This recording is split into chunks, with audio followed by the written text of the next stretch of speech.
Most men are slaves to impulse. They wait for the right mood, the perfect moment. But the samurai does not wait. He acts. When you live without discipline, you live without direction. Your sword dulls, your spirit drifts. But when discipline becomes your nature, you become a storm, silent, sharp, and unstoppable. This is not motivation. This is transformation. In this video, I will teach you to train as I trained, with precision, with purpose, without compromise. Subscribe to our channel. If you're ready to master your mind, and tell us, where are you watching from? Listen well, for I will speak of the moment that changes everything, the decision. I have watched 10,000 warriors fall, not in battle, but in the moment before battle begins. They fall in the space between thinking and doing, in the void, between knowing and acting. They fall because they never truly decided. You speak of discipline as if it were a distant mountain, something to admire, something to reach one day. But you do not understand.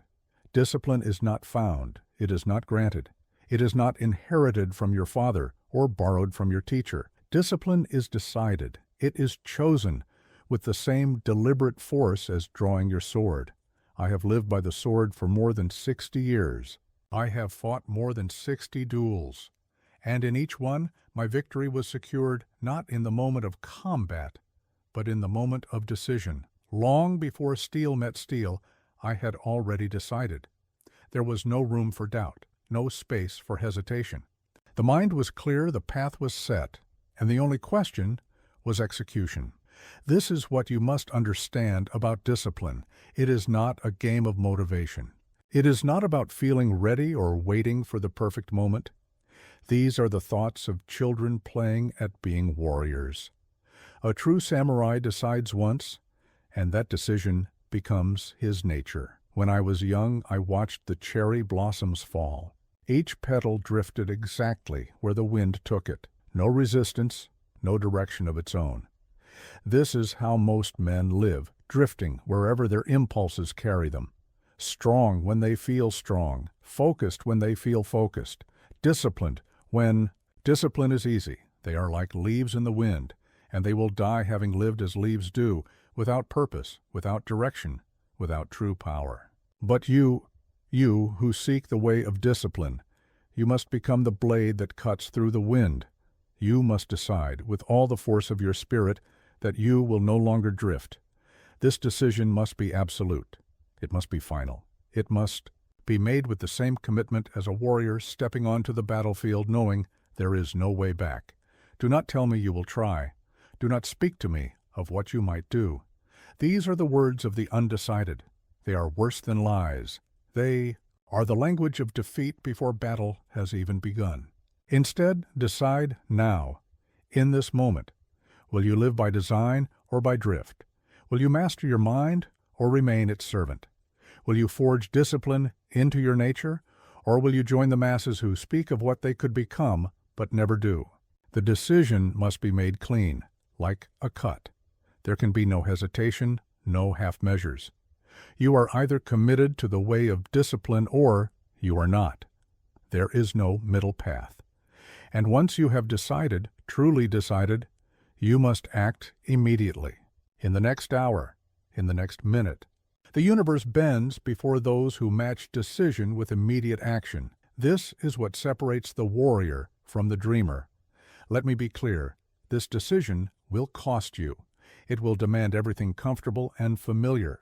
It will require you to abandon what others cling to. Your old self must die for your new self to emerge. But this is the price of power. This is the tax that discipline demands. The question before you now is simple. Will you decide not tomorrow, not when you feel ready now, in this moment? Will you commit to the path of discipline with the full force of your being? Or will you continue to drift, speaking of what you might become while remaining what you've always been? The answer to this question will determine everything that follows. Choose wisely, but choose now. For in the gap between knowing and deciding, countless warriors have fallen. do not join them. Comfort is a poison that kills slowly, quietly, without warning. It seeps into your spirit like water into steel, rusting your edge until you can no longer cut. I have seen it destroy more warriors than any sword. You must understand this truth. Comfort is not your friend. It is not a reward. It is not a sign of success. Comfort is the enemy of greatness, the assassin of potential, the destroyer of discipline. When I was mastering the sword, I slept on bare ground. Not because I had to, but because I chose to. I ate simple food, wore simple clothes, carried only what was necessary. This was not punishment. This was preparation. Every comfort rejected was a strength gained. Every hardship embraced was a weakness eliminated.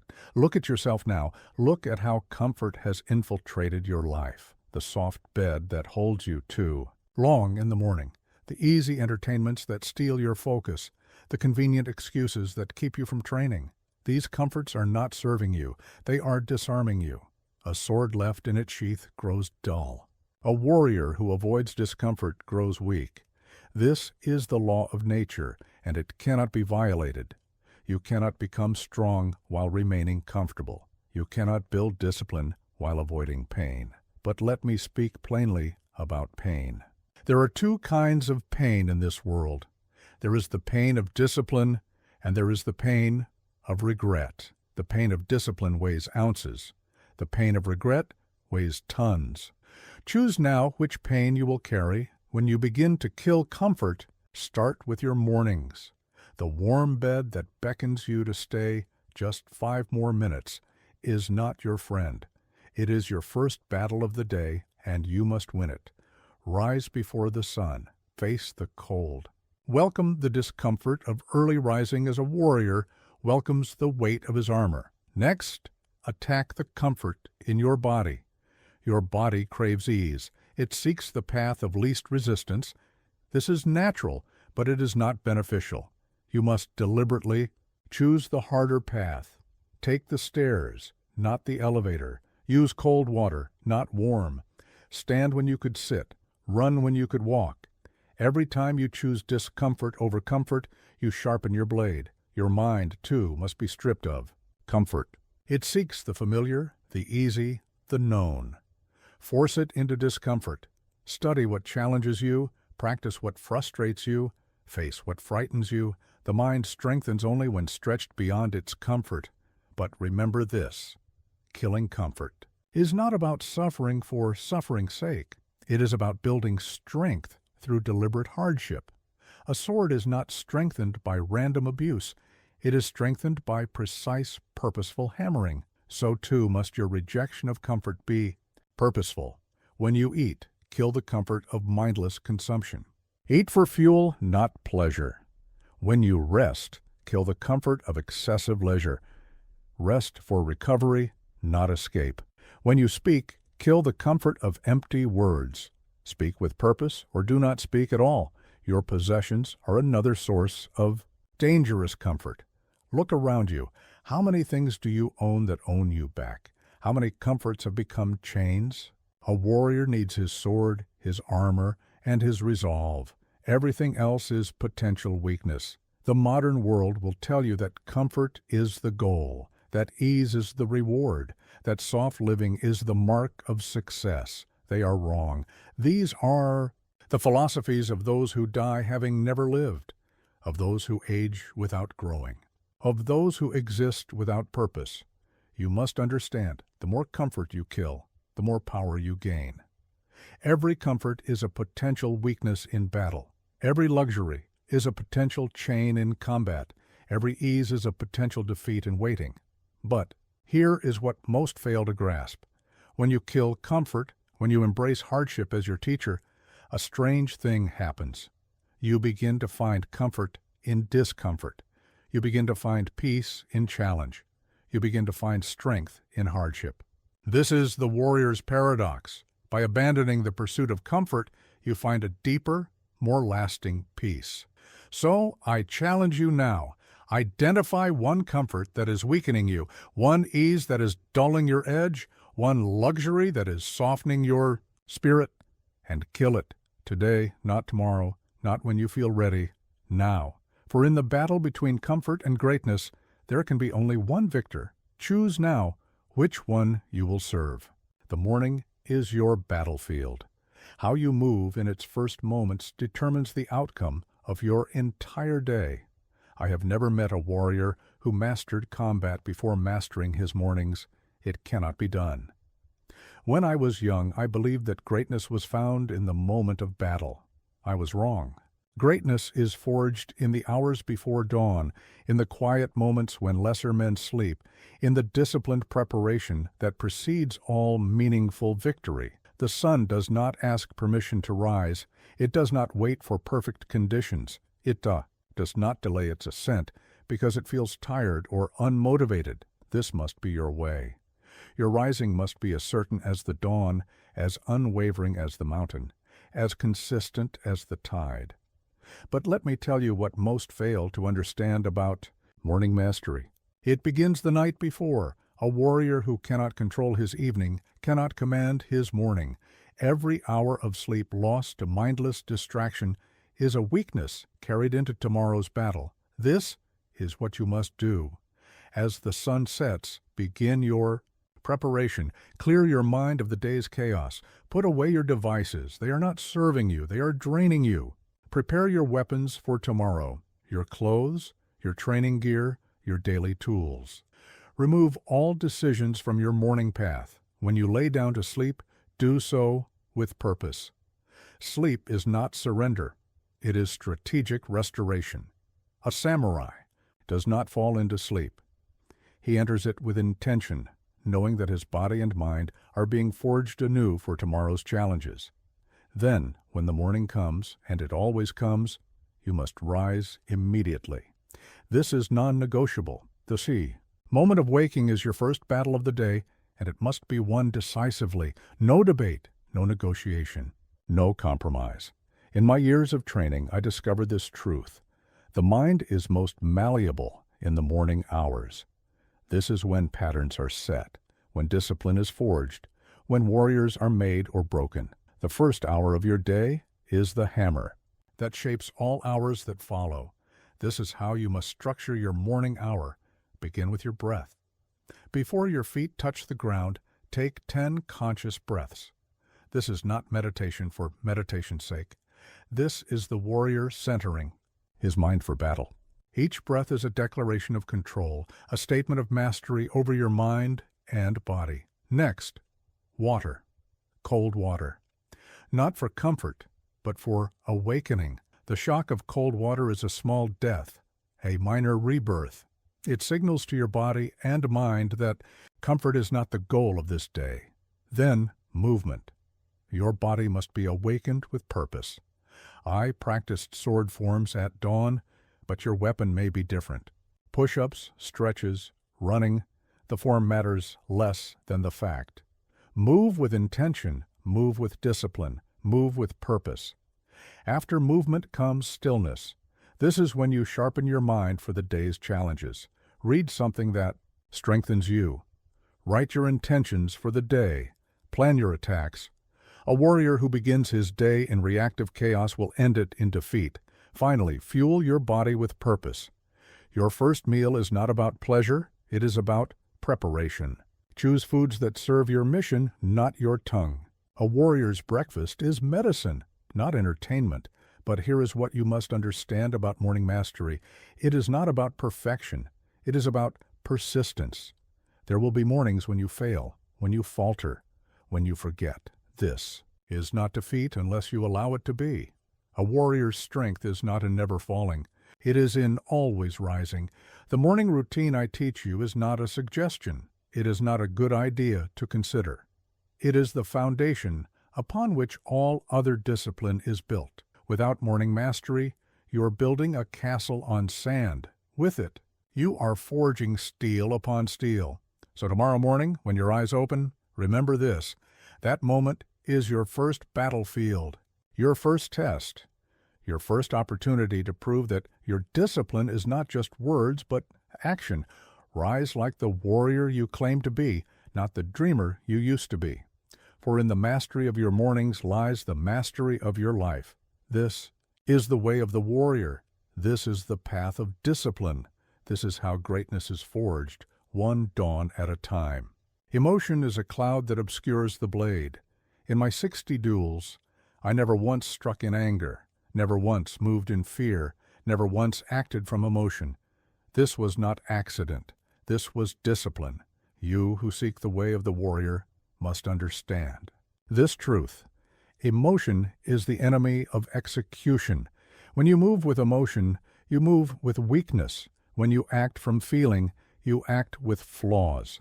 The warrior's way is the way of clear sight, and emotion clouds all it touches. Let me tell you of my most dangerous duel.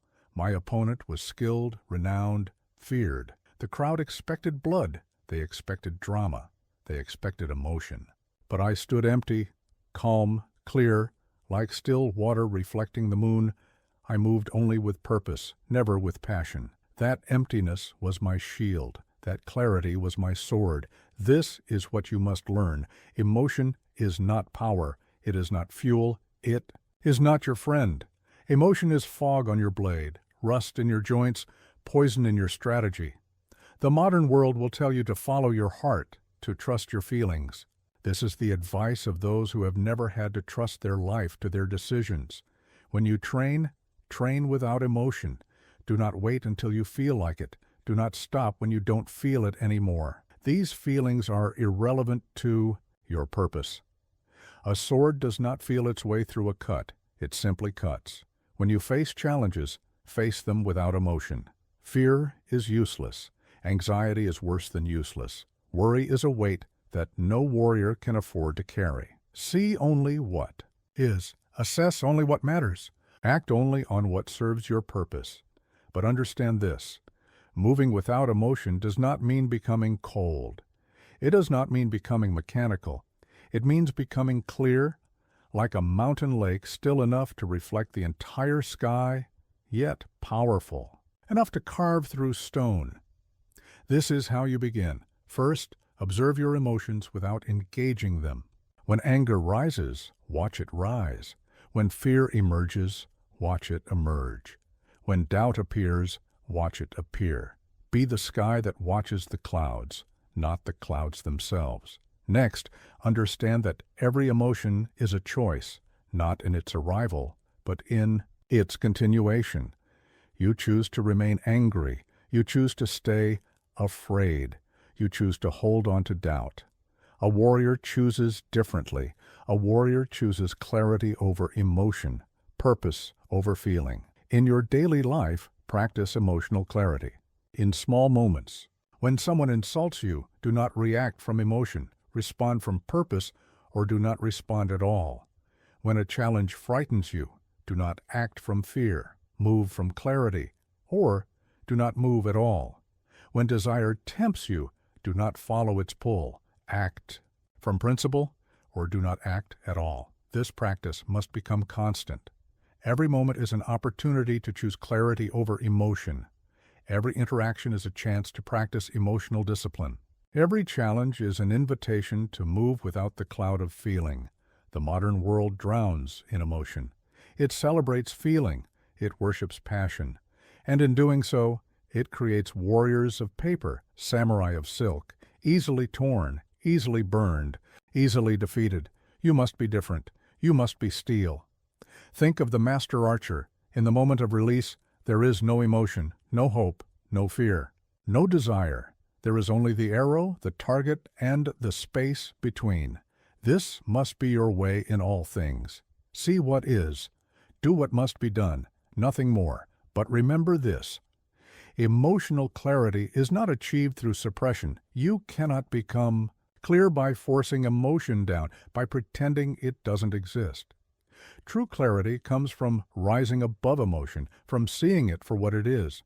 A tool sometimes useful, but never reliable. When you master this, when you learn to move without the cloud of emotion, you will discover a power that few ever know. Your actions will carry the weight of pure purpose. Your decisions will cut with the clarity of polished steel. Your path will be straight and true, unmarred by the zigzags of emotional impulse. This is the way of the warrior, not to become emotionless, but to become emotion's master rather than its slave, to move not as feeling dictates, but as purpose requires, to act not from the clouded valley of emotion, but from the clear peak of discipline. Practice this today, in every action, in every decision, in every moment of choice. Move without emotion, act without feeling, execute without passion.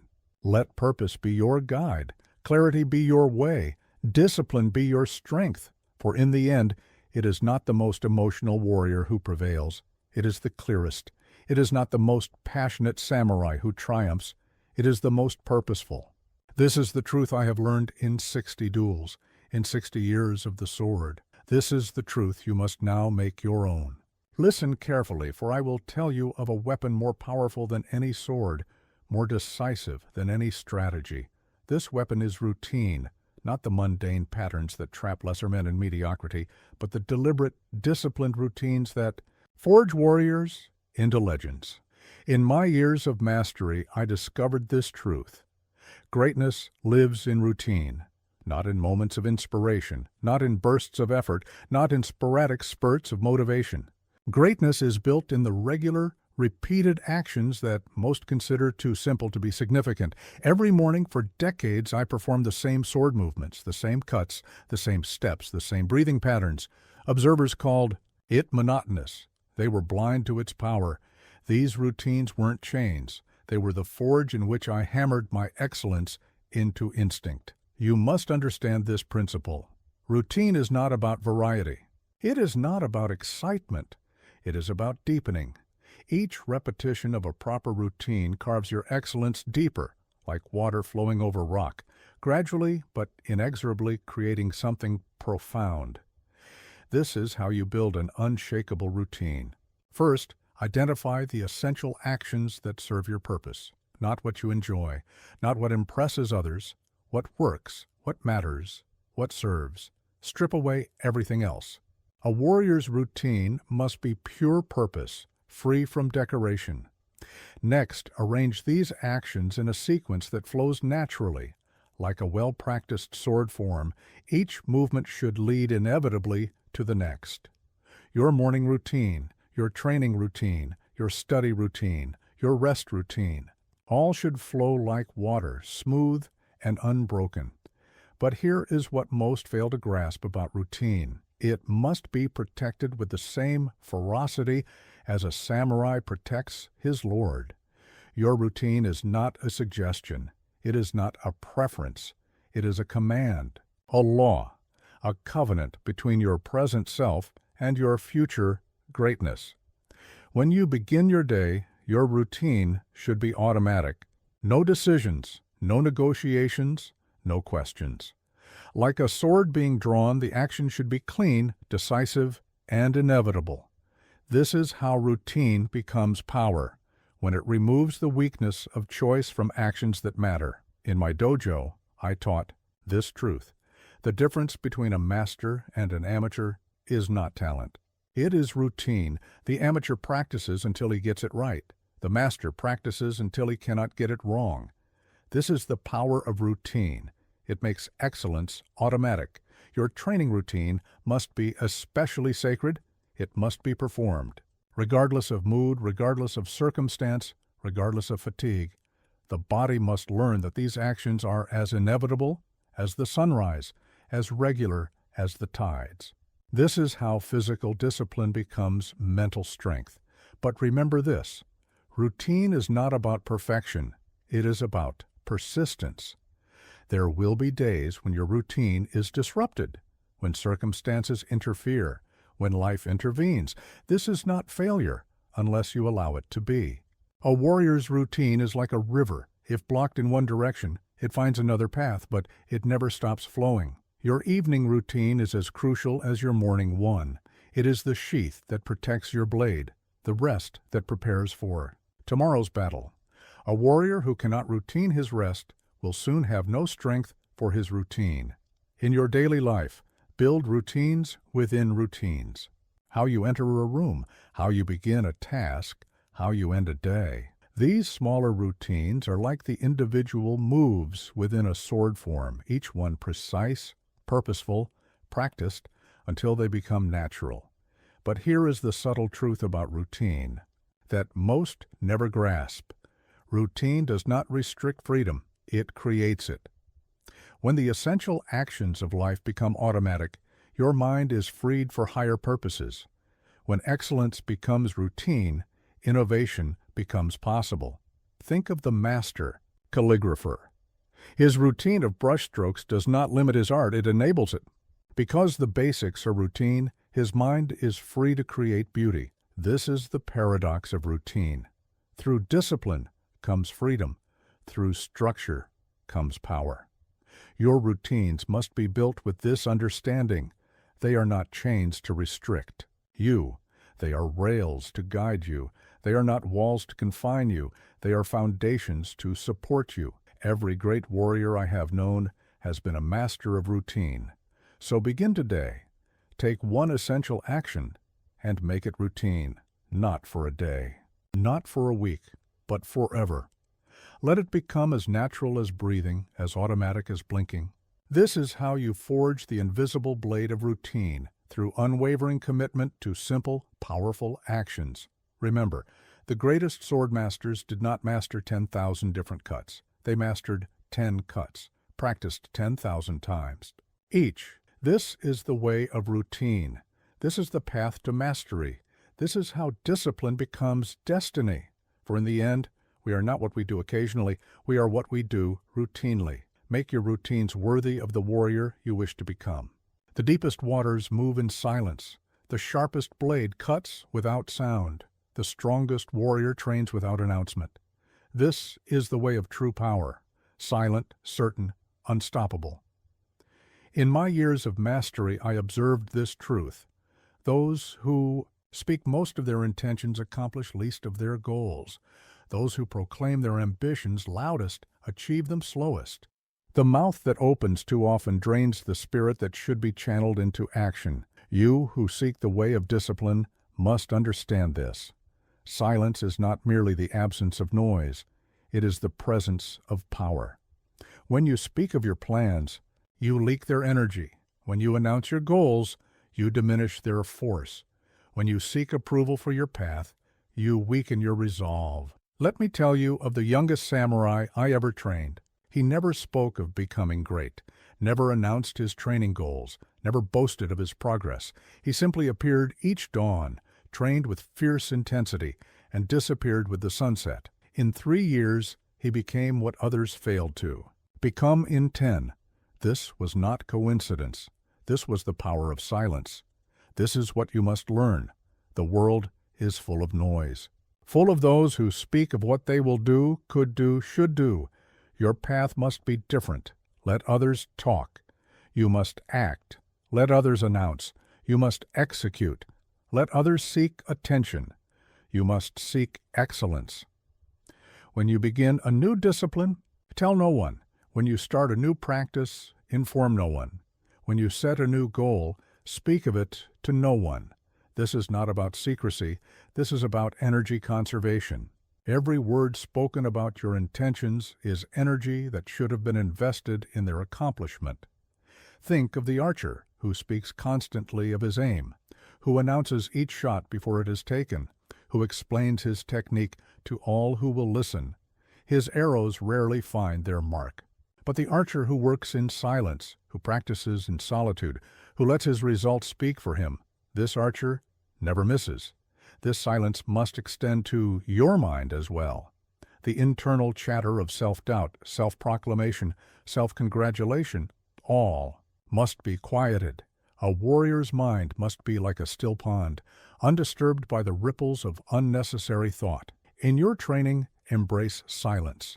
No music to distract you, no conversation to dilute your focus, no phone to interrupt your practice. Just you, your discipline, and the deep silence of purposeful action. This is how strength is built. This is how power is forged. But understand this. Silent execution does not mean isolated execution. You can train with others, learn from teachers, work within teams, but do so with the quiet certainty of purpose, not the loud declaration of intention.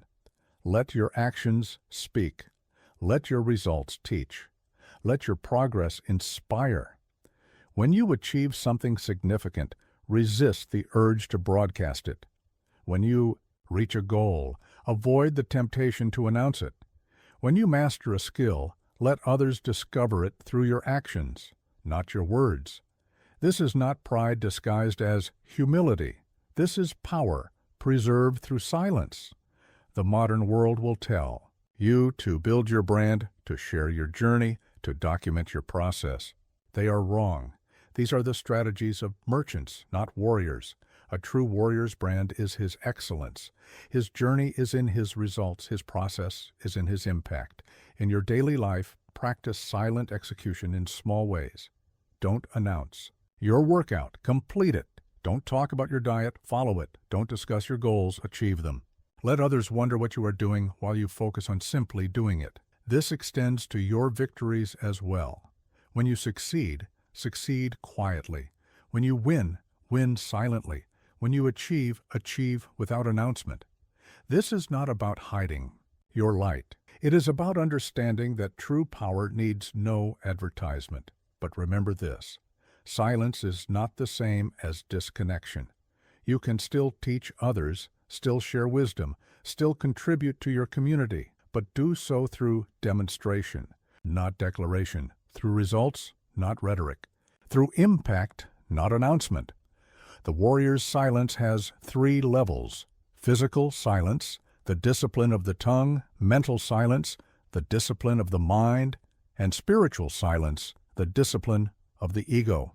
Master all 3, and you will discover a power that noisemakers never know. Practice this today. Choose one goal, one intention, one discipline. Hold it in silence. Guard it in solitude. Work towards it in quiet certainty. Let no one know what you are building until it is built. This is how mountains are moved, not by those who talk about moving them, but by those who quietly dig day after day. For in the end, the loudest voice in the room is rarely the most powerful. The greatest warriors I have known were also the quietest. They did not need to speak of their power. Their power spoke for itself. Move in silence. Train in silence. Execute in silence. Let your results make the only noise necessary. A samurai who neglects his sword will die by that same sword. Your body is no different. It is not a vessel for pleasure. It is not a vehicle for comfort. It is a weapon, the first weapon you will ever wield, and the last weapon you will ever surrender. I have watched thousands of warriors train. The ones who fail all share the same weakness. They treat their bodies as something separate from their discipline. They think physical training is optional. They believe strength is secondary to strategy. They are wrong, and their weakness proves it. Listen well. Your body is not just a part of your discipline. It is the foundation of all discipline.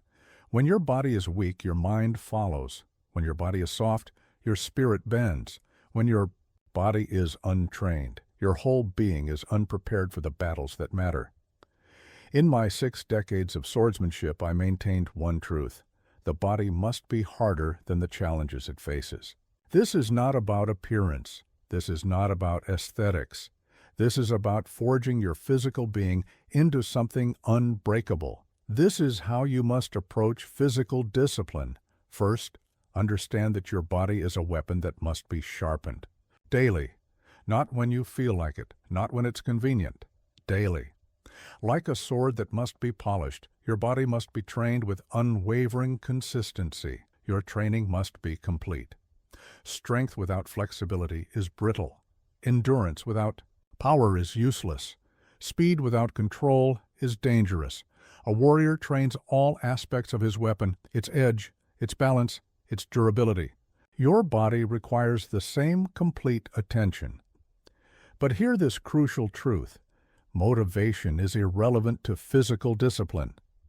Your sword does not need motivation to be sharp. Your armor does not need inspiration to be strong. They simply are, or they are not. Your body is the same. Train it or accept defeat. There is no middle ground. This is how you forge physical discipline. Begin each day by testing your weapon.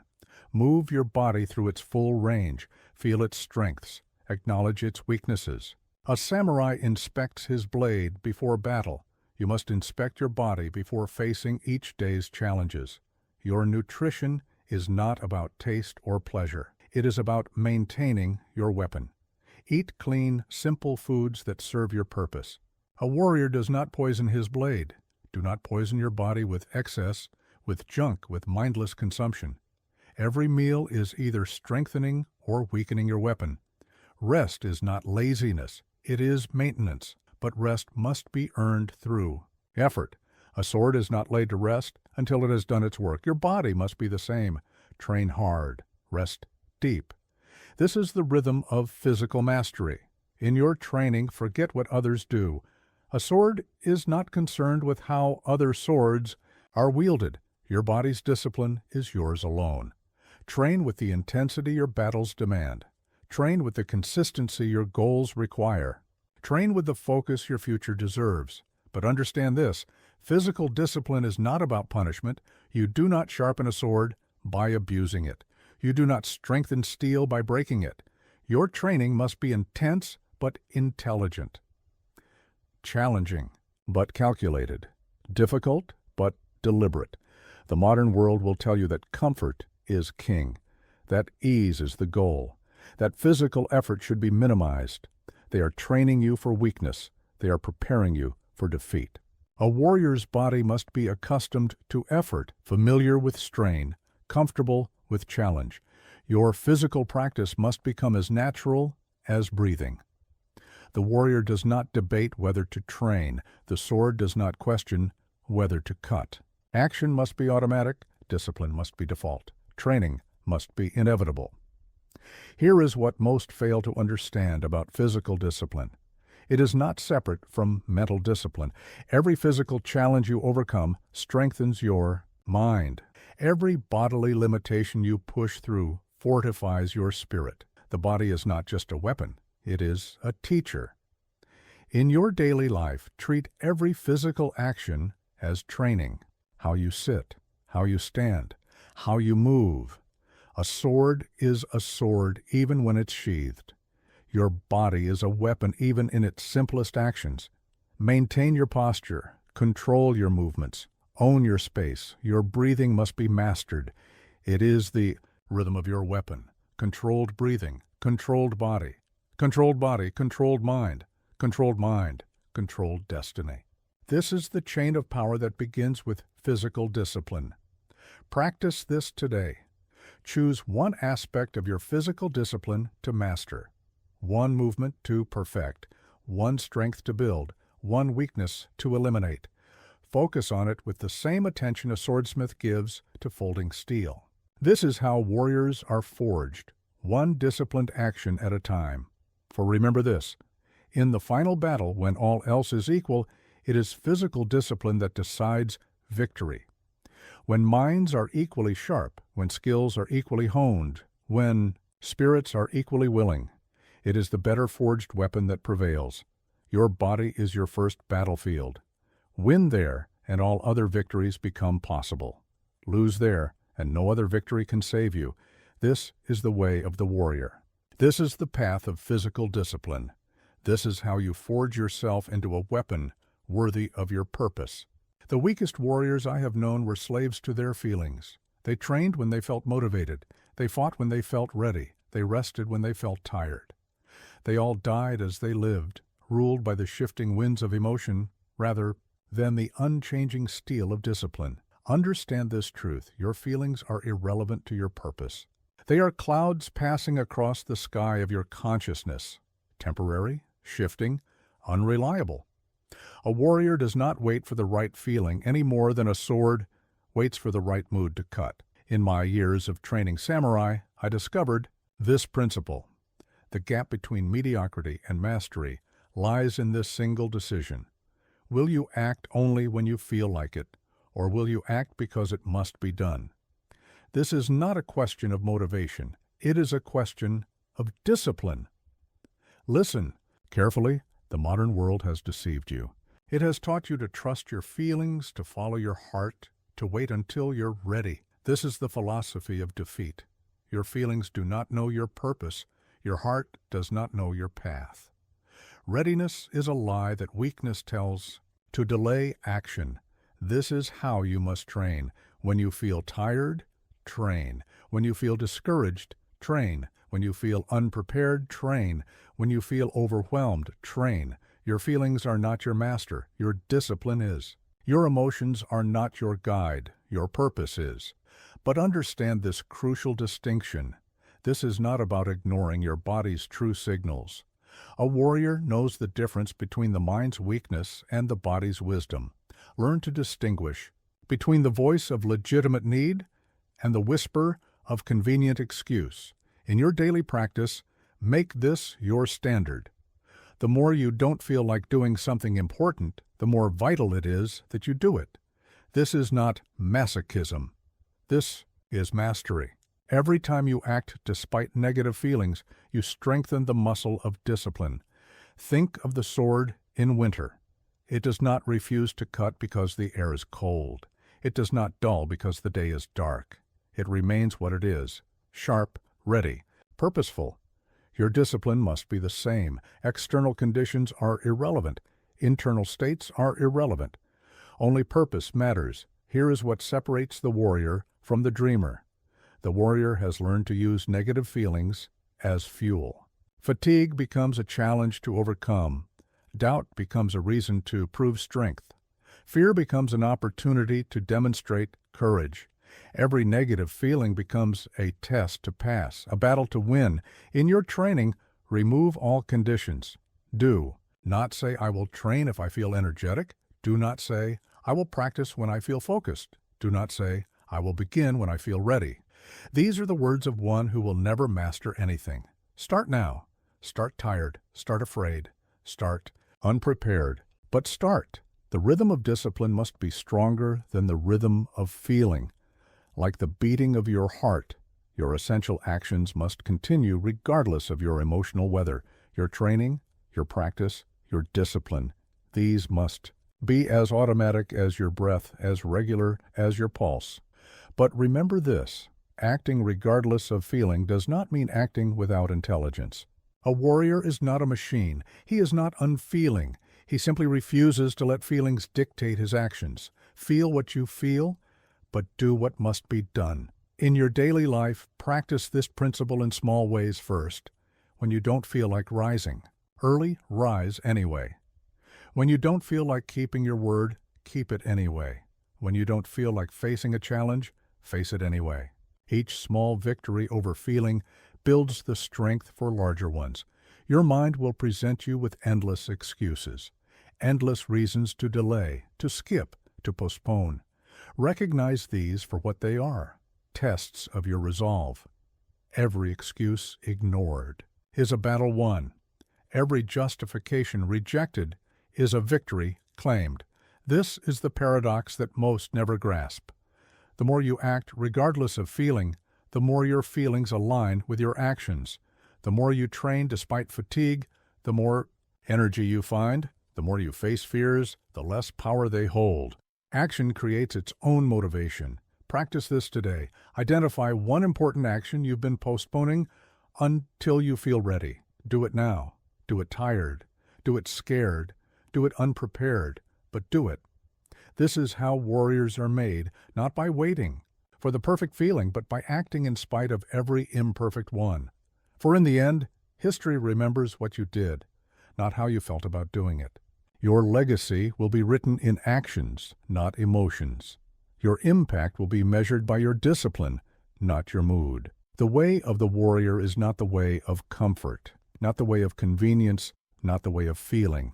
It is the way of necessary action, regardless of emotional weather. This is true power. This is true discipline. This is the way. A sword cannot be sharp on both edges and the handle. It must be dull where you grip it, sharp where it cuts. Your life must have the same clarity of purpose. What weakens you must be eliminated. What strengthens you must be embraced. There is no middle ground. In my years of training warriors, I observed this truth. Most men focus only on what they should add to their lives. More techniques, more knowledge, more possessions. But true power often lies not in addition, but in elimination. Not in gaining, but in cutting away. Listen carefully. Everything in your life is either strengthening you or weakening you. Every habit, every relationship, every activity, every possession. There is no neutral ground. There are no harmless distractions. There are only things that serve your purpose and things that drain your power. This is how you must begin. First, examine your life with the same merciless attention a swordmaster inspects his blade. Look for the nicks, the dents, the imperfections. These are your weaknesses, your distractions, your energy leaks. They must be identified before they can be eliminated. Start with your daily habits. Which ones serve your growth? Which ones steal your time? Which ones sharpen your edge? Which ones dull your blade? Be honest. Be brutal. A warrior cannot afford the luxury of comfortable lies.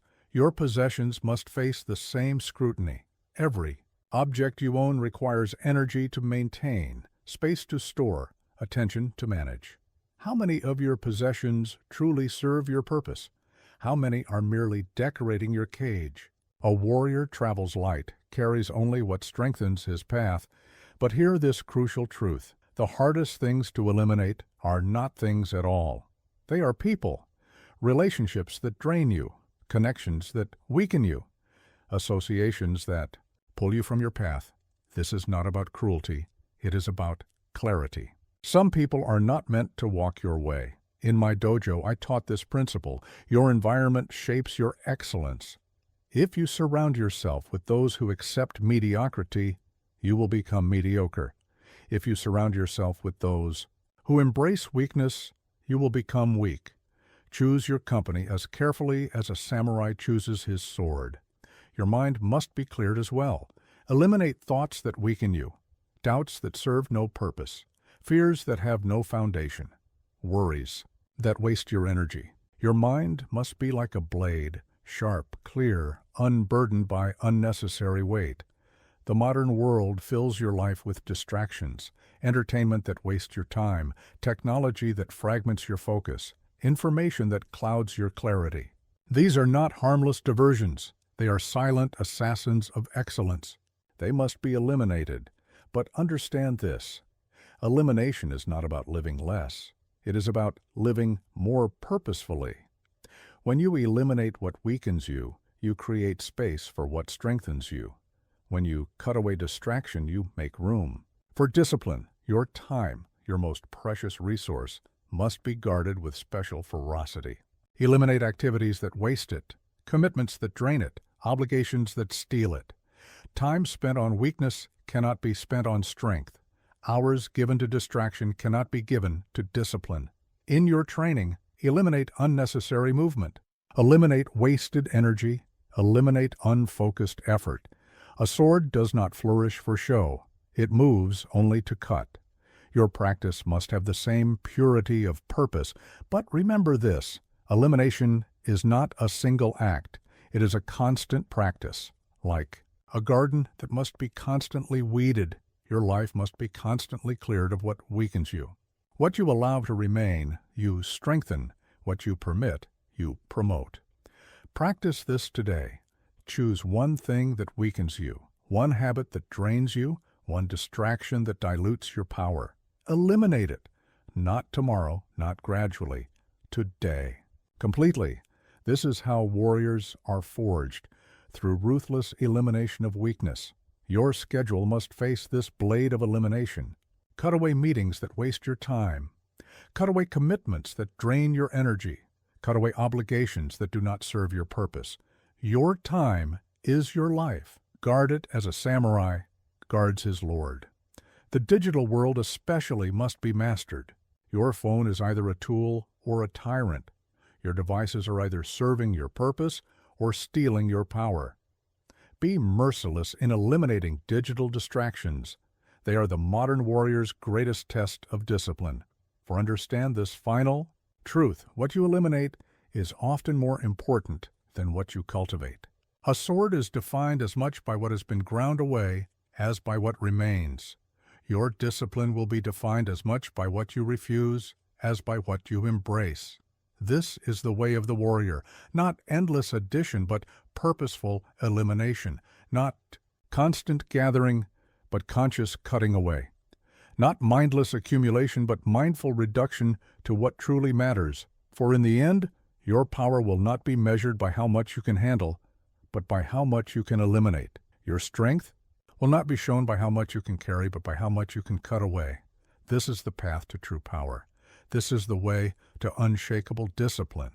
The deepest strength lies not in how powerfully you can act, but in how completely you can choose not to react. I have won more battles through stillness than through movement, more victories through observation than through action. In my 60 duels, I learned this truth. The warrior who reacts is already defeated. The samurai who answers every provocation has already lost his center. True power lies in the space between stimulus and response. In that moment of choice where most men forfeit their power through mindless reaction. Listen well. The world will constantly provoke you. It will assault your peace, challenge your purpose, test your resolve. Lesser men react to every provocation. They are like leaves in the wind, moved by every force that touches them. A warrior must be different. A warrior must be still. This is the first principle of non-reaction. Observation precedes understanding. Before you can master non-reaction, you must become a master observer. Watch how events unfold. Watch how people behave. Watch how your own mind moves. Watch without judgment. Watch without intervention. Think of the mountain observing the weather. It does not fight the rain. It does not resist the wind. It does not chase the sun. It simply observes, remains, endures. This must be your way. Let the world's weather pass around you while you remain unshaken at your center. But understand this crucial distinction. Non-reaction is not passivity. It is not weakness disguised as wisdom. It is the highest form of action, action born from clarity rather than compulsion. When you learn to observe without reaction, you learn to act with precision rather than impulse. In your daily life, practice this skill in small moments first. When someone insults you, observe the words without catching them. When challenges arise, observe their nature without immediate response. When emotions surge, observe their movement without becoming them. Your mind will resist this practice. It is trained for reaction, programmed for immediate response. Like a sword that moves before the mind is ready, an untrained mind reacts before wisdom can arise. You must retrain it through consistent practice of non-reaction. Here is what most fail to understand about observation. It is not just about seeing what is outside you. It is about watching what moves inside you. Every reaction you have, every impulse that rises, every emotion that surges, these must be observed with the same detached clarity. In your training, create spaces of pure observation. Minutes where you simply watch your breath. Moments where you observe your thoughts without following them. Times where you witness your emotions without becoming entangled in them. This is how the warrior builds the muscle of non-reaction. The modern world will tell you that faster is better, that immediate response is strength, that constant reaction is power. They are wrong. These are the philosophies of those who have never known true power. True power lies in the ability to observe, understand, and choose your response. But remember this: non-reaction must be practiced in increasingly challenging situations. Start with small provocations, graduate to larger ones, like a sword being. Tested against stronger materials, your capacity for non-reaction must be forged against real challenges. Your relationships will provide the greatest dojo for this practice. When others are emotional, observe without absorbing. When others are reactive, remain steady. When others are chaotic, maintain your center. This is not coldness. This is clarity. In combat, this principle becomes even more vital. The warrior who reacts to every feint is easily defeated. The samurai who answers every movement has already lost. Victory belongs to the one who can observe without reaction, understand without impulse, and act without haste. Practice this today. Choose one situation that normally triggers an immediate reaction in you. It could be a comment, a circumstance, a challenge. When it arises, practice pure observation. Watch how it unfolds. Watch your internal response. Watch without moving, without speaking, without reacting. Your power of observation must extend to all levels. Physical, watch how your body responds to provocation. Mental, observe how your thoughts react to challenge. Emotional, witness how your feelings rise and fall. Spiritual, see how your deepest self remains unchanged through it all. For understand this final truth, in the space between stimulus and response lies all your power. In that gap between what happens and what you do about it exists all your freedom. Most men never find this space. They live and die as creatures of pure reaction. A warrior must be different. The ultimate test of your discipline is not in how strongly you can act, but in how completely you can choose not to react. This is the mark of true power. This is the sign of true mastery. This is the way of the warrior, for in the end, your greatest victories will not come from what you do, but from what you choose not to do, not from how you act, but from how you observe, not from how you react, but from how you remain centered in the storm of provocation. This is the path to unshakable power. This is the way to immovable strength. This is the truth I learned in 60 duels, in 60 years of the sword. Now it must become your truth. Listen to this truth that took me 60 years to grasp. How you do one thing is how you do everything. The way you tend your sword is the way you tend your mind. The way you step into the dojo is the way you step into battle. The way you handle small duties is the way you handle great ones. In my years of teaching, I encountered countless warriors who sought to master many things at once. They wanted to learn every technique, master every weapon, understand every strategy.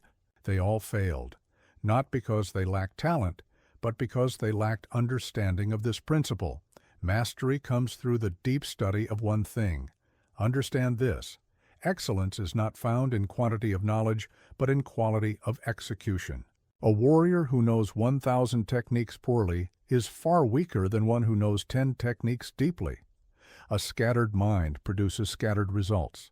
A focused mind produces powerful ones. This is the principle you must grasp. Every action is practice for every other action. When you bow with full attention, you are practicing how to strike with full power.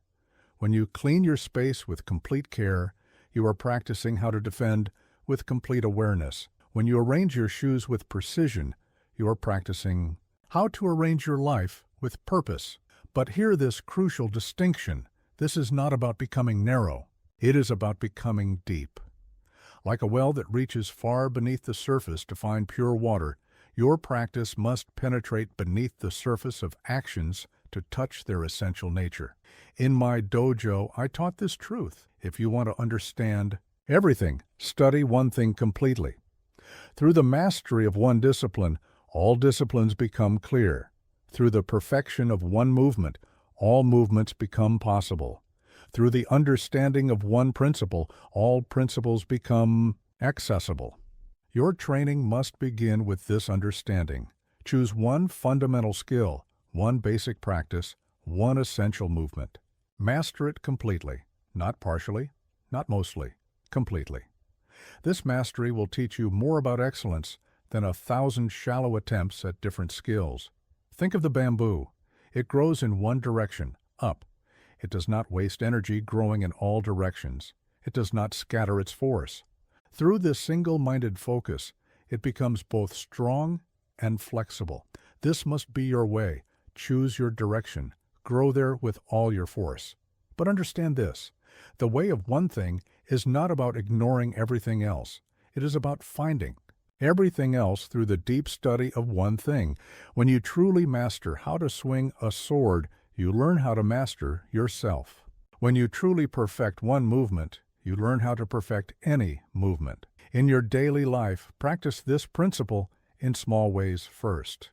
Choose one simple action: how you sit, how you stand, how you breathe. Bring your full attention to it. Perfect it. Through this perfection of one small thing, you will learn how to perfect all things. The modern world will tell you to diversify, to multitask, to spread your attention across many things. They are training you for weakness. They are teaching you the path of scattered force. A warrior's power comes from unified attention, from singular focus, from complete devotion to one thing at a time. Your mind must be trained in this way of one thing. When you read, read completely. When you listen, listen completely. When you train, train completely. Do not let your attention scatter. Do not let your force disperse. Unity of mind creates unity of power. But remember this: the way of one thing is not about rigid fixation. It is about deep understanding.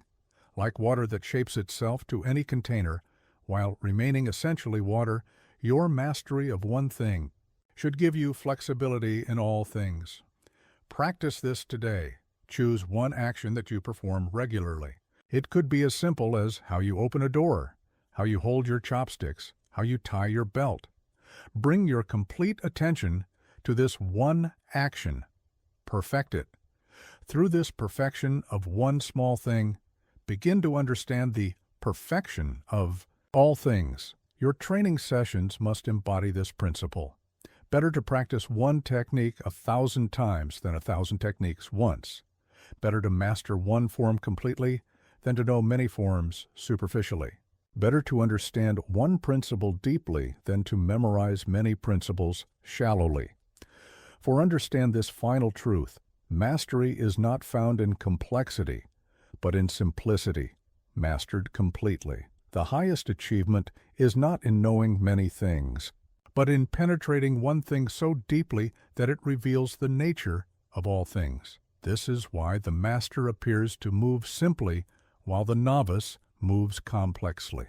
This is why the master can handle any situation, while the novice needs specific techniques for specific situations. Through the mastery of one thing, all things become possible. This is the way of the warrior, not scattered force, but unified. Power, not divided attention, but complete focus, not shallow breadth, but infinite depth. Through the way of one thing, all ways become clear. For in the end, your power will not be measured by how many things you know, but by how deeply you understand what you know.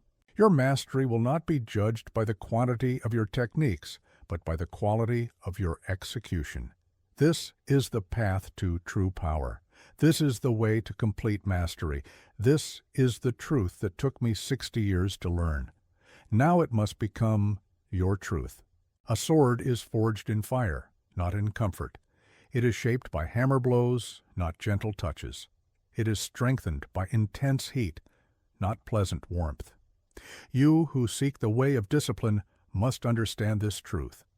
Greatness is forged in the fires of adversity, not in the comfort of ease. In my years of mastery, I observed this principle. Those who avoid difficulty remain weak. Those who dodge challenges remain unprepared. Those who run from adversity remain untested. But those who seek out daily challenges, who deliberately embrace difficulty, who willingly enter the fire, these are the ones who become unbreakable. Listen carefully. Comfort is your enemy. Ease is your opponent. Convenience is your adversary. These are not gifts to be embraced, but challenges to be overcome. Every time you choose the easy path, you choose to remain weak.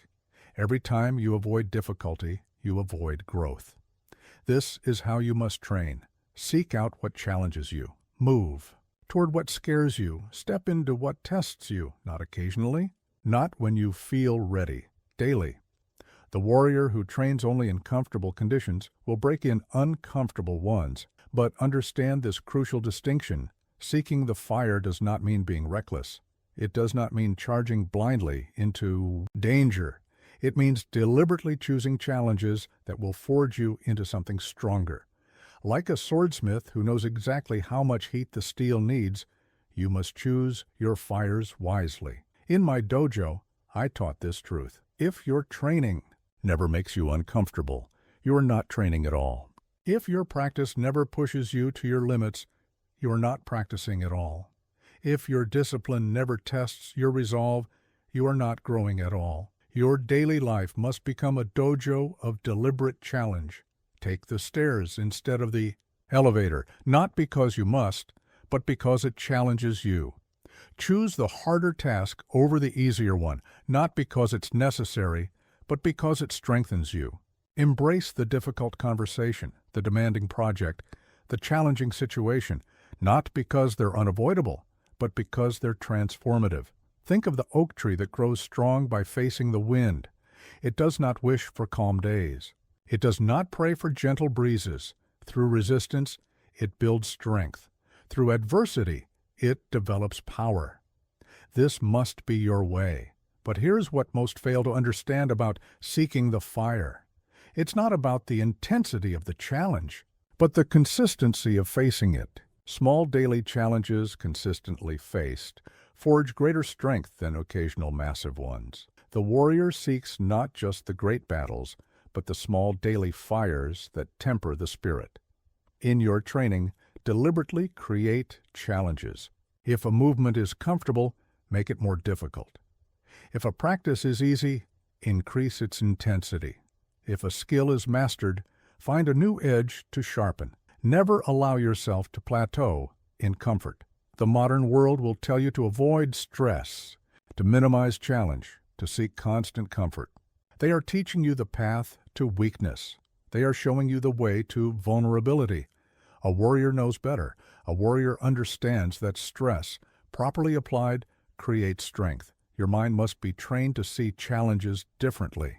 Where others see problems, you must see opportunities for growth. Where others see obstacles, you must see training grounds. Where others see difficulties, you must see forges for your discipline. But remember this, seeking the fire does not mean you must always be in flames. It means you must regularly expose yourself to challenge. Like a sword that is repeatedly heated and cooled, your strength is built through cycles of stress and recovery, challenge and rest. Practice this today. Identify one area of your life where you've been avoiding challenge, one comfort you've been clinging to, one fire you've been dodging. Step into it deliberately, not because you have to, but because you choose to grow stronger. Your relationship with adversity must change. Do not wish for an easier life. Wish for greater strength. Do not pray for fewer challenges. Pray for more capacity. Do not seek to avoid the fire. Seek to become unburnable. For understand this final truth. The fires that seem to threaten you are actually there to transform you. The challenges that appear to block your path are actually there to forge your strength. The adversities that look like obstacles are actually opportunities for growth. This is why the greatest warriors are often forged in the greatest difficulties. This is why the strongest spirits are often shaped by the hardest challenges. This is why the most disciplined minds are often created through the most demanding trials. This is the way of the warrior, not to avoid the fire but to seek it wisely, not to dodge the challenge but to embrace it purposefully, not to run from adversity but to use it as a forge for unshakable strength.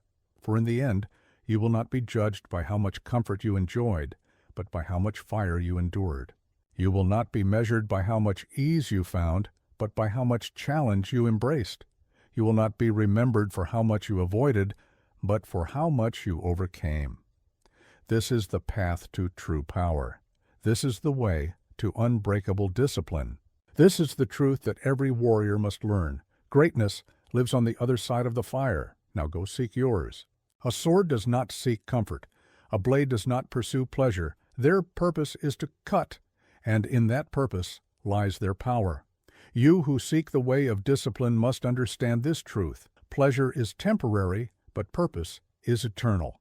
In my decades of training warriors, I witnessed this pattern countless times. Those who chose pleasure over purpose remained weak. Those who pursued comfort over calling remained soft.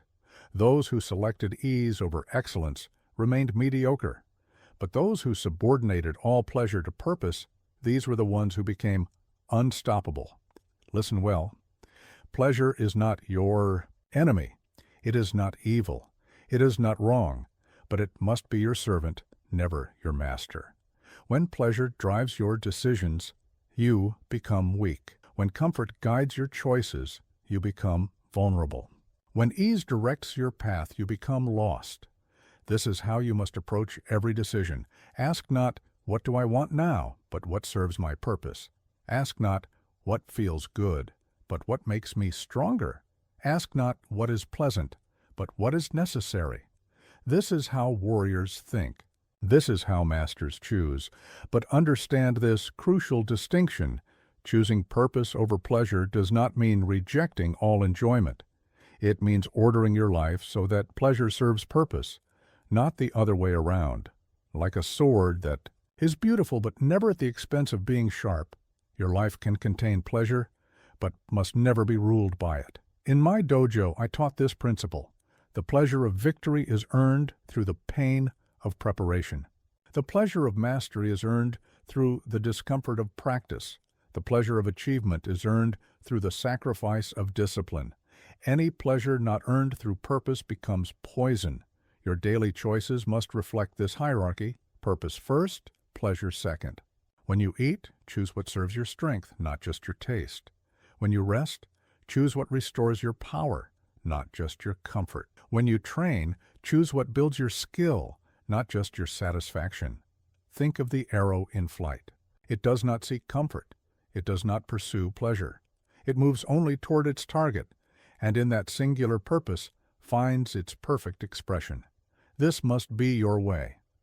But here is what most fail to understand about purpose over pleasure. It is not about denying yourself joy. It is about finding deeper joy in purpose than you could ever find in mere pleasure. The satisfaction of moving toward your purpose far exceeds the temporary thrill of momentary pleasure. In your training, make this distinction clear. Do not train for the pleasure of movement. Train for the purpose of mastery. Do not practice for the joy of activity. Practice for the goal of excellence. Do not work for the satisfaction of effort. Work for the achievement of purpose. The modern world will tell you that pleasure is the highest good, that comfort is the ultimate goal, that ease is the final destination. They are teaching you the path to weakness. They are showing you the road to mediocrity. A warrior knows better. Your mind must be trained to find pleasure in purpose itself, to discover joy in discipline itself, to locate satisfaction in the pursuit of excellence itself. This is not denial, it is elevation. Not rejection of pleasure, but discovery of higher pleasure. But remember this, choosing purpose over pleasure requires constant vigilance. The pull of immediate gratification never ceases. The lure of comfort never fades. The temptation of ease never dies. You must choose purpose over pleasure, not once, but again and again, day after day. Practice this today. Identify one area where pleasure has been directing your decisions. One place where comfort has been guiding your choices. One domain where ease has been determining your actions. Choose purpose instead. Not tomorrow, not later. Now. Your relationship with pleasure must be clear. It is welcome when it aligns with purpose, irrelevant when it conflicts with purpose. Like a warrior who enjoys the perfect cut but never lets that enjoyment distract from precision, you must learn to experience pleasure without being ruled by it. For understand this final truth. Those who live for pleasure find neither pleasure nor purpose. Those who live for comfort find neither comfort nor strength. Those who live for ease find neither ease nor excellence. But those who live for purpose find not only their purpose, but also the deepest pleasures, the truest comforts, and the most meaningful ease. This is why the greatest warriors often seem paradoxically both the most disciplined and the most alive. This is why the strongest spirits often appear both the most focused and the most free. This is why the most powerful minds often manifest both the most controlled and the most joyful. This is the way of the warrior, not to reject pleasure, but to subordinate it to purpose, not to deny comfort, but to transcend it for calling, not to avoid ease, but to sacrifice it for excellence. For in the end, you will not be fulfilled by how much pleasure you experienced, but by how much purpose you embodied. You will not be satisfied by how much comfort you found, but by how much meaning you created. You will not be completed by how much ease you enjoyed, but by how much excellence you achieved. This is the path to true power. This is the way to lasting fulfillment. This is the truth that every warrior must learn. Purpose is the highest pleasure. Now, make it yours. A sword's power lies not in its metal alone, but in how that metal is focused and directed. Your energy, your time, these are the metal of your life. How you focus them, how you direct them, this determines everything. Most live like dull blades, their energy scattered, their time dispersed. A warrior must be different. In my years of mastery, I discovered this truth. Energy and time are not separate resources. They are one force, manifesting in two forms. Those who master their energy but waste their time remain weak. Those who control their time but squander their energy remain ineffective. Only those who master both become unstoppable. Listen carefully. Your energy is not infinite, but it is renewable. Your time is not renewable, but it is controllable. Understanding this relationship is crucial. Every moment of time must be invested with the right quality of energy. Every unit of energy must be focused into the right moment of time. This is how you must approach each day. First, understand your energy rhythms. When are you sharpest? When are you strongest? When are you most clear? These are not accidents to be ignored, but advantages to be leveraged. A warrior times his most important battles for when his energy is highest, but grasp this crucial distinction. Controlling energy is not about having more of it. It is about directing what you have with perfect precision, like a master swordsmith who knows exactly how much force each strike needs. You must learn to match your energy perfectly to each task. In my dojo, I taught this principle. Conservation of energy is not the same as weakness. Efficiency is not laziness. The warrior who swings his sword with exactly the right force, no more and no less, will outlast and defeat the warrior who exhausts himself with excessive power. Your daily schedule must be built around this understanding. Certain tasks require your highest energy, others can be done with less. Match them accordingly. Do not waste peak energy on low-importance tasks.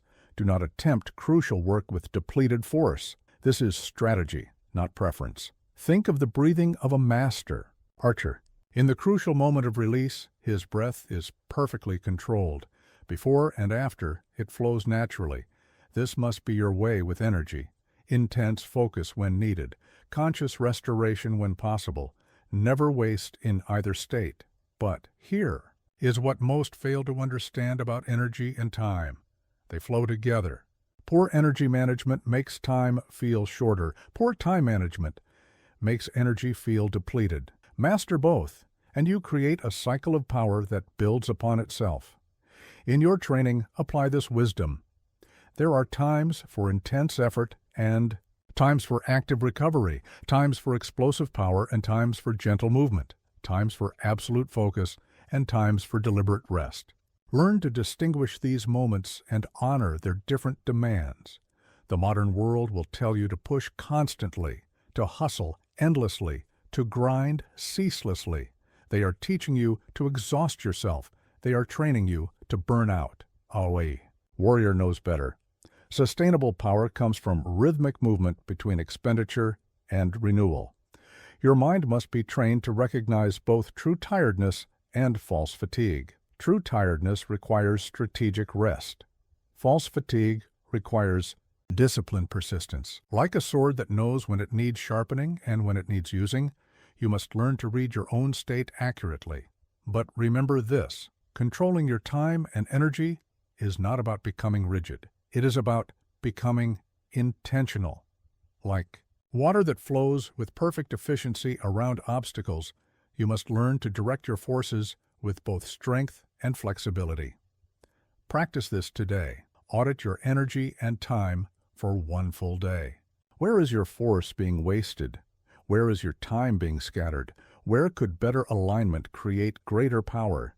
Then make one strategic change, not a complete overhaul, one precise adjustment.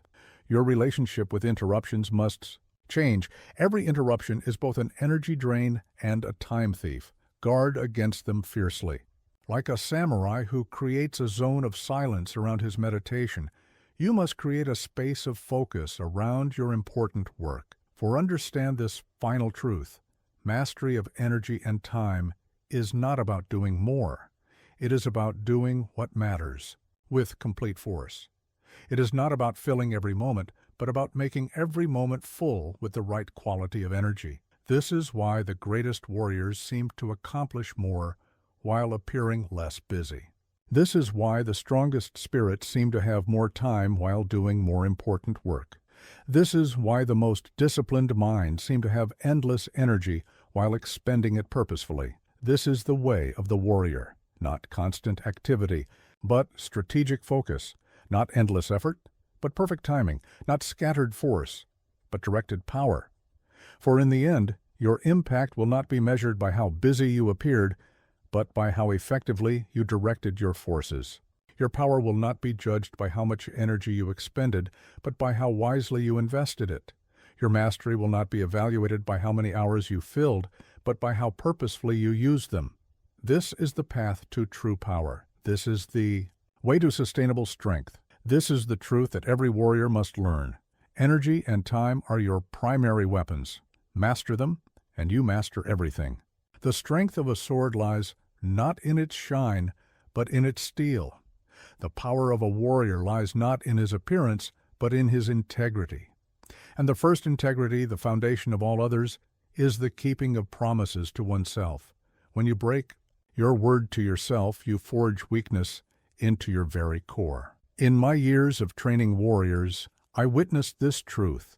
Those who could not keep faith with themselves could not keep faith with anything. Those who broke promises to themselves broke under pressure. Those who negotiated with their own word fell in battle. But those who honored their self-commitments became unbreakable. Listen carefully. Every promise you make to yourself is a sword, being forged. Every time you keep that promise, you strengthen the steel. Every time you break it, you create a crack in the blade. A sword with too many cracks will shatter when it's needed most. This is how you must approach your word to yourself, as sacred, unbreakable law, not as suggestion, not as preference, not as intention. When you say you will rise at dawn, it must be done. When you say you will train, it must be done. When you say you will abstain, it must be done. But understand this crucial distinction.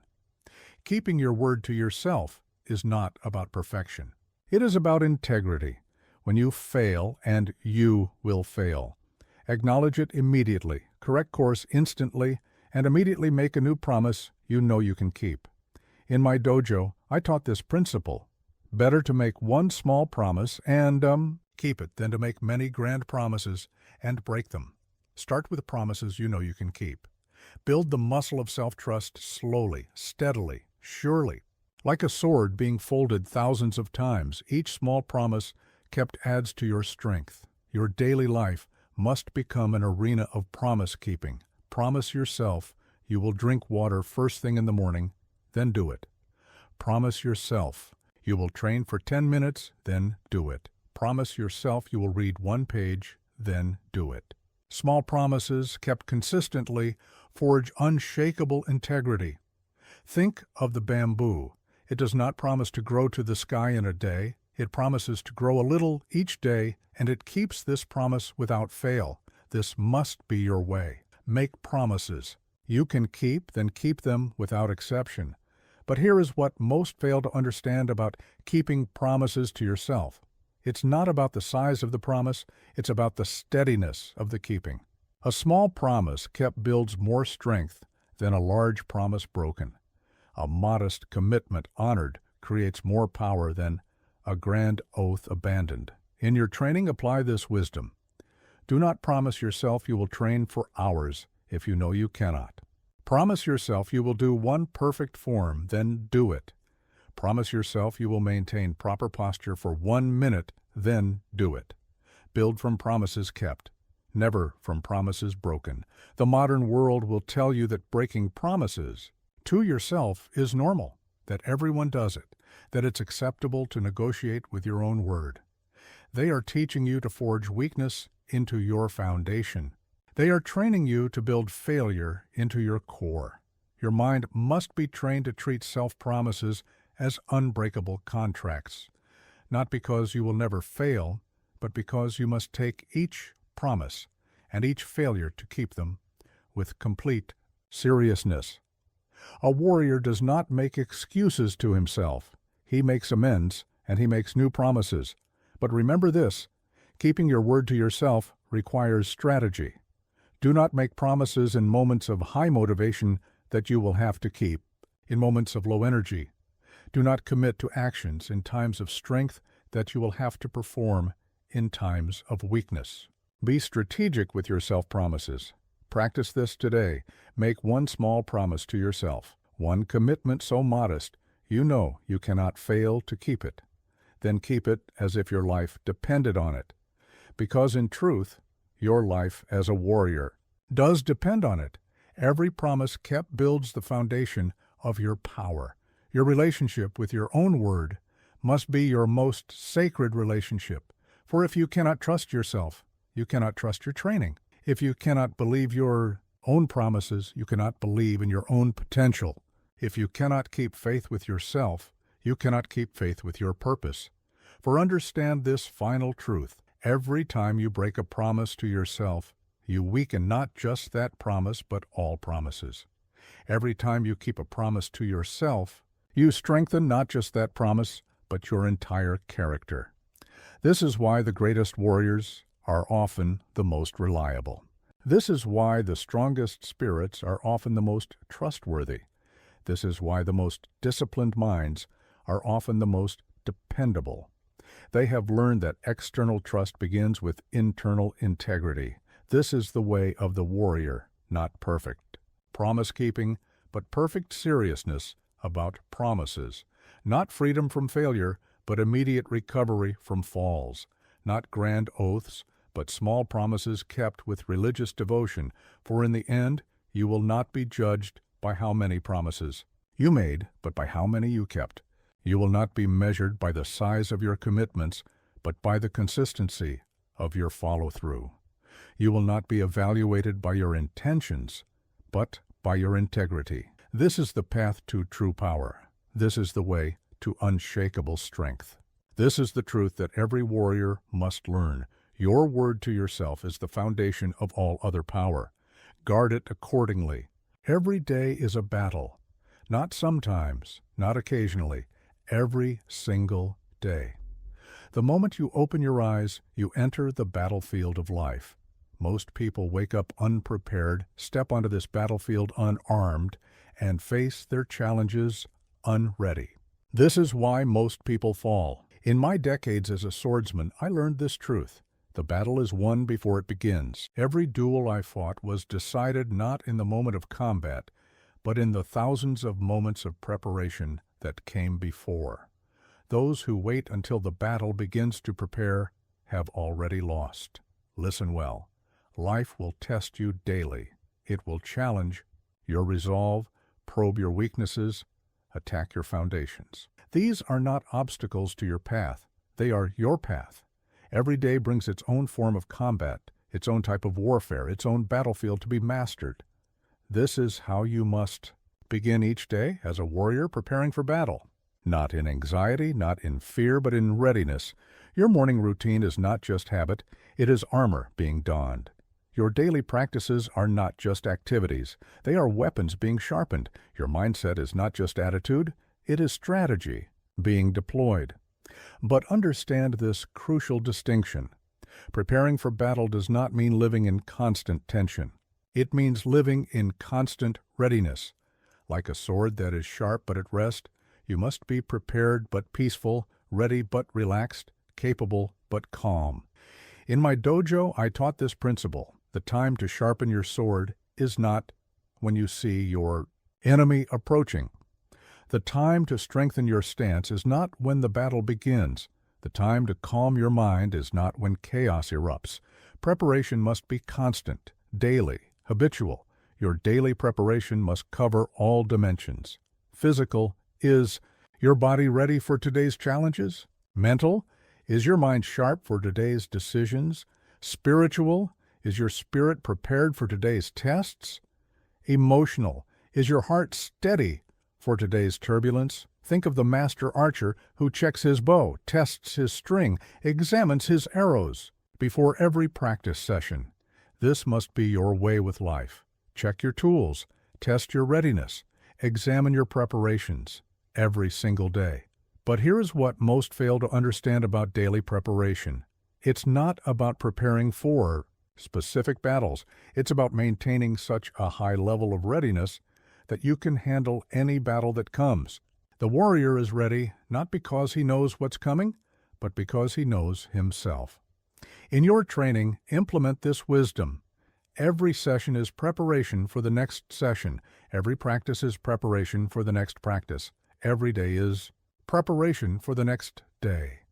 There is no moment that is not preparation for future moments. The modern world will tell you to take life as it comes, to wing it, to go with the flow. They are teaching you to be perpetually unprepared. They are training you to be eternally vulnerable. A warrior knows better.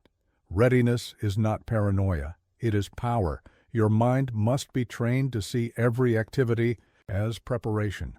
The way you eat is preparation for future energy. The way you rest is preparation for future action.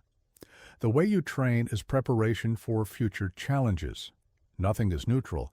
Everything either prepares you or weakens you. But remember this, preparation is not about trying to control the future. It is about controlling yourself so thoroughly that no future can shake you. Like a sword that is sharp enough to cut anything it meets, you must be prepared enough to handle anything that comes. Practice this today. Review your daily preparation routine. Where are the gaps in your readiness? Where are the weak points? In your armor, where are the dull spots in your blade? Then strengthen one specific area, not everything at once. One point of preparation mastered completely. Your relationship with uncertainty must change. Do not wish for certainty. Prepare for uncertainty. Do not hope for easy battles. Prepare for difficult ones. Do not pray for lighter tests. Prepare for heavier ones. This is the warrior's way. For understand this final truth. Life does not send us the battles we want. It sends us the battles we need. Our job is not to choose our battles, but to be so thoroughly prepared that we can face any battle with equanimity. This is why the greatest warriors often seem the most peaceful. This is why the strongest spirits often appear the most serene. This is why the most prepared minds often look the most relaxed. They know they are ready, so they need not worry. This is the way of the warrior. Not frantic preparation for specific threats, but constant preparation for all possibilities. Not anxious readiness for known challenges, but calm readiness for unknown ones. Not desperate preparation when battles loom, but daily preparation as a way of life. For in the end, you will not be judged by how well you fought any single battle, but by how well you prepared for all battles.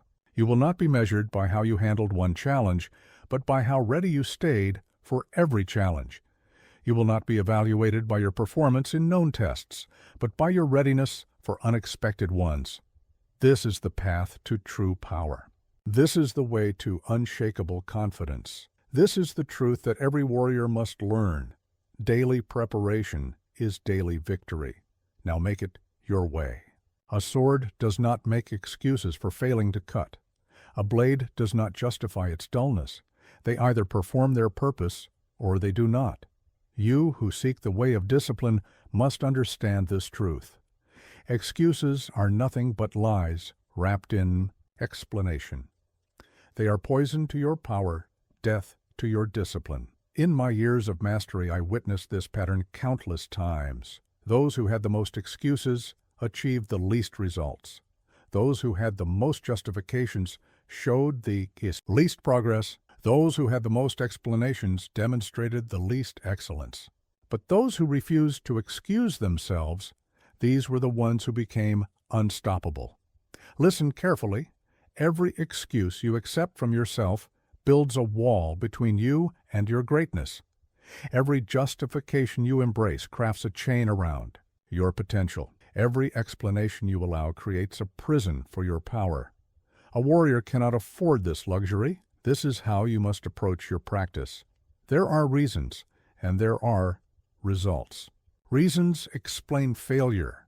Results transcend explanation. Choose which you will serve. If you serve reasons, you will always have them.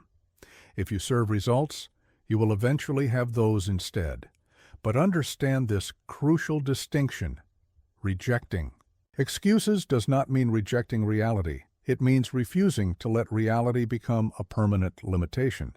Like a sword that must cut regardless of the hardness of its target, you must find a way regardless of the difficulty of your circumstance.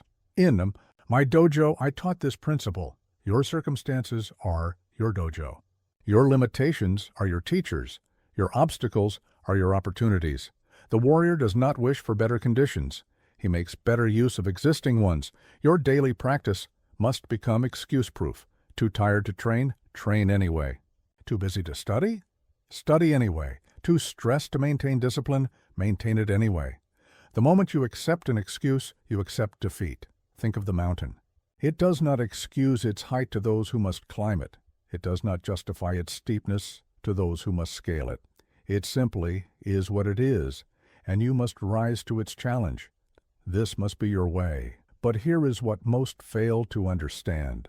About eliminating excuses, it's not about being harsh with yourself. It's about being honest with yourself. An excuse is not kindness to oneself. It is betrayal of one's potential. In your training, apply this wisdom. Do not say, "I can't," when you mean, "I won't." Do not say, "It's impossible," when you mean, "It's difficult."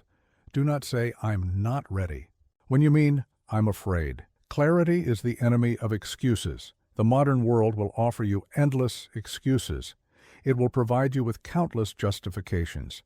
It will present you with infinite explanations for mediocrity. They are training you to be weak. They are teaching you to accept defeat. A warrior knows better. Your mind must be trained to see through its own deceptions. Every excuse it offers must be questioned. Every justification it presents must be challenged. Every explanation it provides must be examined. Like a sword that must be pure steel with no impurities, your resolve must be pure with no excuses. But remember this: eliminating excuses does not mean ignoring genuine obstacles. It means refusing to let obstacles become excuses. Like a river that does not excuse its path but finds a way around, over, or through every obstacle, you must find your way despite your limitations. Practice this today. Identify one excuse you've been accepting, one justification you've been embracing, one explanation you've been allowing. Eliminate it, not tomorrow, not gradually, now, completely. This is how warriors are forged, through ruthless elimination of excuses. Your relationship with failure must change. Failure is not an excuse for stopping. It is a reason for continuing. Failure is not a justification for doubt. It is a cause for determination. Failure is not an explanation for surrender. It is a demand for persistence. For understand this final truth: every excuse you accept today becomes a limitation you carry tomorrow. Every justification you embrace now becomes a chain you drag later. Every explanation you allow in the present becomes a prison you inhabit in the future. This is why the greatest warriors often have the simplest responses to adversity. This is why the strongest spirits often have the clearest approaches to obstacles. This is why the most disciplined minds often have the most direct solutions to challenges. They have learned that excuses only complicate what is actually simple. You either do or you do not. This is the way of the warrior. Not freedom from obstacles, but freedom from excuses. Not absence of limitations, but absence of justifications. Not lack of failures, but lack of explanations. For in the end, You will not be judged by how many good excuses you had, but by how many good results you produced. You will not be measured by how well you justified your failures, but by how well you transcended them.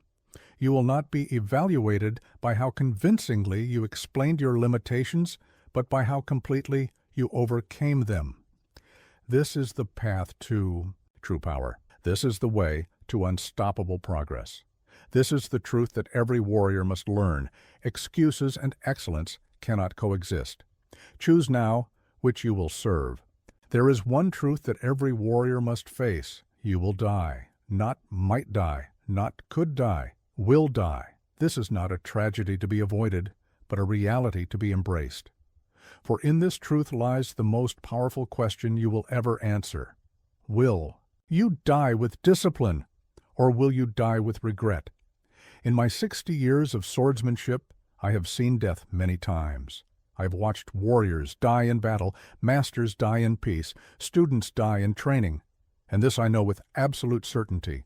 Those who lived with discipline died with dignity. Those who lived without it died with regret. Listen carefully. Your death is not a distant possibility. It is a present reality shaping every moment of your life. Every breath you take brings you closer to your last. Every morning you rise brings you closer to your final sunrise.